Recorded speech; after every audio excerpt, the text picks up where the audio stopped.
प्रकृति अपना बही खाता मेंटेन रखता है और प्रकृति जैसा आप करेंगे वैसा आपके साथ वो भी, बुरा तो नहीं करना चाहता लेकिन बोलते हैं कर्म का फल भोगना पड़ता है, और इसी के हिसाब से कहीं ना कहीं हमको प्रभाव पड़ता ही पड़ता है। तो चाहे आप पे सीधा प्रभाव पड़े, चाहे आपको पता भी ना चले कि ये इसी कारण से हो रहा है, तो ये प्रभाव आपके ऊपर पड़ता है, और ऐसा प्रभाव है जो हमको समझ ही नहीं आता है। एक कहानी है एक छोटे से बच्चे की, एक छोटे से बच्चे की कहानी है। छोटा सा बच्चा खेल रहा था और पतंग उड़ा रहा था। पतंग को उड़ाते हुए उसकी पतंग एक पेड़ पर जाकर फंस जाती है। एक बच्चा पतंग उड़ा रहा था और उस पतंग जाकर पेड़ के एक डाली पर अटक जाती है, जैसा आप लोगों के साथ भी बचपन में हुआ होगा पतंग उड़ाते समय।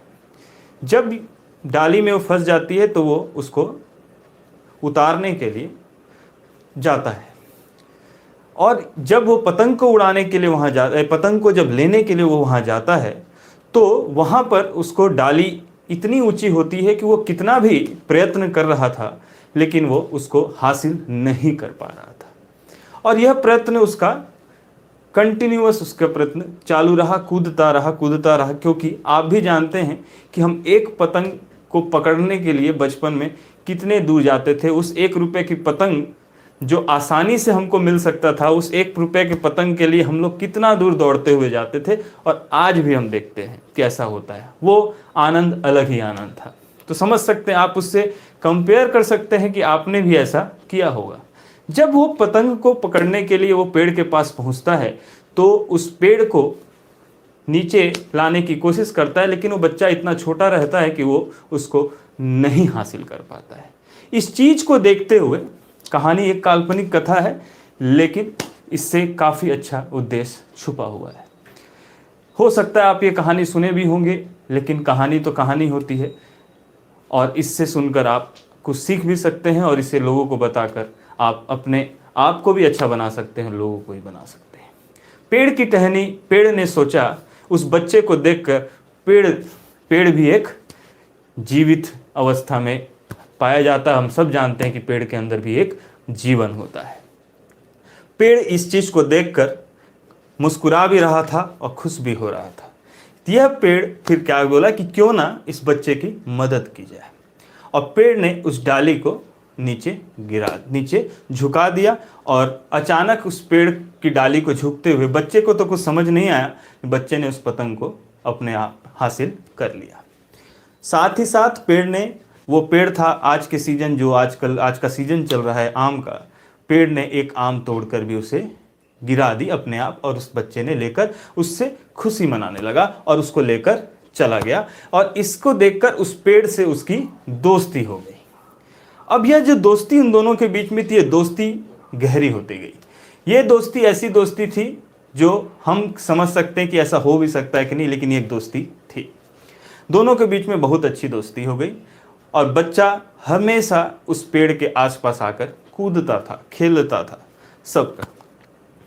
कुछ दिन बाद, बहुत दिन से वो बच्चा जब थोड़ा सा बड़ा हुआ, तो उस बच्चे को देखता हुआ अपने पास आते हुए पेड़ बहुत खुश हुआ, क्योंकि बहुत दिन से उसके पास वो बच्चा नहीं आ रहा था।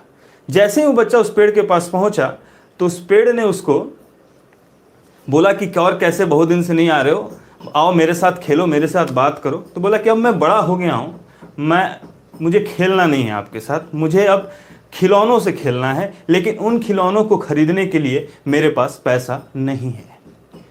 तो फिर उस बच्चे ने जब ये आग्रह किया तो पेड़ ने कहा, देखो मैं तुमको पैसा तो नहीं दे सकता, लेकिन मैं तुमको एक मदद जरूर कर सकता हूँ। ये मेरे पेड़ के आम हैं, इन्हें तुम सारे तोड़ लो और मार्केट में जाकर इसे बेचकर आप जो पैसा आता है उससे खिलौना खरीद लो। इस चीज को देखते हुए बच्चे ने ऐसा ही काम किया और जाकर खिलौना खरीद लिया।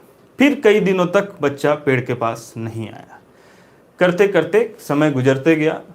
फिर कुछ दिन बाद वो उसके पास पहुंचा। फिर उस पेड़ ने उससे यही आग्रह किया, आओ बहुत दिन हो गया, आओ मेरे साथ खेलो, मेरे साथ बातें करो।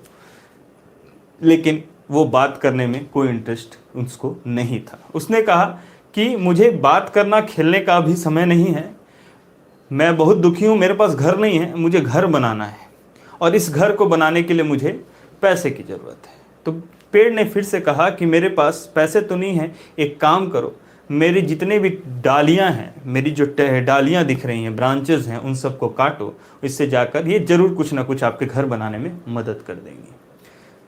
उस बच्चे ने बच्चा जो बड़ा हो चुका था, वो बच्चे ने जाकर उस पेड़ को काटा और पेड़ के टहनियों को काटा और जाकर घर बना लिया। घर बनाने के बाद काफ़ी समय तक वो वहाँ पर नहीं आया। कुछ समय बाद, जब कुछ दिन बाद वो और उम्र उसका बढ़ गया, तो वो पेड़ के पास फिर पहुँचा। उस पेड़ के पास पहुँचने के बाद उसने फिर से वही आग्रह कि आओ मेरे साथ खेलो, ये करो वो करो, लेकिन उसने फिर से मना कर दिया और बोला कि मुझे अपने घर वालों के लिए, घर वालों ने मुझे निकाल दिया है घर से, अब मुझे घूमना है, इधर उधर जाना है, लेकिन मेरे पास कोई साधन नहीं है। तो पेड़ ने कहा यह मेरा तना है, इस तने को तुम काट लो और काट कर जाकर नाव बना लो और नदी यात्रा द्वारा, जल यात्रा द्वारा तुम भ्रमण कर सकते हो। सेम चीज़ उसने वही किया और जाकर नाव बनाया और वो टूट गया। अब पेड़ के पास कुछ नहीं बचा था, बस बचा था तो उसकी जड़ें बची थी। अब जो बच्चा था वो अब बूढ़ा हो चुका था। जब बच्चा बूढ़ा हो चुका था तो बूढ़ा होने के बाद वो फिर उसके पास गया और उसको देखकर पेड़ बहुत मुस्कुराया और खुश हुआ और उससे कहा कि अब तो मेरे पास तुम्हारे लिए ना तो आम है जिससे मैं तुम्हारे पेट भर सकूं, ना तो मेरे पास डालियां हैं जिससे मैं तुम्हारे को पैसा दिलवा सकूं, ना मेरे पास अब अपना तना है जिससे मैं तुम्हारे मदद कर सकूं। इस तरह से यहाँ पर उसके पास अब कुछ नहीं बचा था। तो उस बूढ़े व्यक्ति ने कहा कि अब मुझे किसी चीज़ की आवश्यकता नहीं है, ना तो मेरा शरीर है ऐसा कि मैं आम खा सकूं, ना तो मेरे को घर चाहिए, बस अब मेरे को चाहिए तो एक चीज़, वो है आराम। उस आराम के लिए मैं तुम्हारे पास आया हूँ। तो पेड़ ने मुस्कुराते हुए कहा कि मेरा जो जड़ है, वो जड़ पे कोई बैठ कर आराम करने के लिए तो सबसे अच्छा है, तो उस पे जाकर तुम आराम कर लो। इस चीज़ को देखते हुए दोनों ने अपने पुराने बातों को याद करना चालू किया और याद करते करते दोनों की आंखें में आंसू भरे हुए थे। आंसू इसलिए भरे हुए थे क्योंकि वो आदमी एक लाइन कहा कि मैं फिर से चाहता था कि जो बच्चा बनकर मैं तुम्हारे पास आता था, खेलता था, ये चीज़ फिर से हो सके। पेड़ ने कहा ऐसा अब नहीं हो सकता, क्योंकि अब तुम वापस से उस स्थिति में नहीं पहुंच सकते, क्योंकि इस स्थिति का भी कारण तुम ही हो। इसका अर्थ यही है कि हम भी आसपास की चीज़ों को अपनी अभी की ज़रूरतों को देखते हुए सब चीज़ को क्या करते हैं, नष्ट करते जाते हैं, उपयोग करते जाते हैं। एक समय बाद जब हमको उनकी आवश्यकता होती है या फिर उनका सहारा की ज़रूरत होती है या उनको हमारी सहारा की ज़रूरत होती है, हम पीछे हट जाते हैं। हम उन किसी भी, जैसे पेरेंट्स हुए चाहे किसी के पीछे तभी जाते हैं एक उम्र बाद जब मुझे या हमें कुछ तकलीफ़ होता है या तो हमें किसी चीज़ की ज़रूरत होती है। हम तभी किसी के पास जाते हैं जब हमको किसी चीज़ का डिमांड होता है जो हमारी कमियों को दूर कर सके। इस तरह से हमको समझ में आया कि प्रकृति में हर एक चीज़ें बहुत ही इम्पोर्टेंट है और इसके लिए हमको जितना ज़्यादा कर सके वो कर सके। इसी चीज़ की सोच लेते हुए पूरे विश्व ने एक सम्मेलन किया और ये पूरे विश्व